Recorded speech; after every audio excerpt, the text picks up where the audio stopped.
Bharuch national highway number 48 પર વડદલા ગામ નજીક આવેલા શ્રદ્ધા મોટર્સ નામના 4-વ્હીલર શોરૂમમાં ગતરોજ સાંજે અચાનક આગ ફાટી નીકળતા દોડધામ મચી ગઈ હતી. વર્કશોપમાં આવેલા કાર પેઇન્ટિંગ બૂથમાં શોર્ટ સર્કિટને કારણે આગ લાગી હોવાનું પ્રાથમિક અનુમાન લગાવાઈ રહ્યું છે. જ્વલનશીલ પદાર્થો અને કલરના પેઇન્ટ વચ્ચે આગે જોતજોતામાં રૌદ્ર સ્વરૂપ ધારણ કરતા કર્મચારીઓમાં ભારે ફફડાટ વ્યાપી ગયો હતો.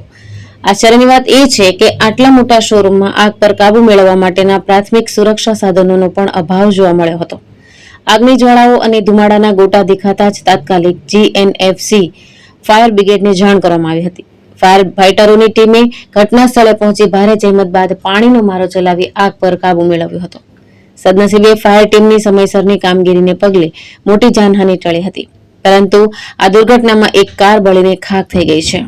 હાઈવે પર આવેલા શોરૂમમાં સુરક્ષાના સાધનોની કમીએ મેનેજમેન્ટની ગંભીર બેદરકારી સામે પણ સવાલો ઉભા કર્યા છે. કેતન મહેતા, દ્રષ્ટિકોણ ન્યૂઝ, ભરૂચ.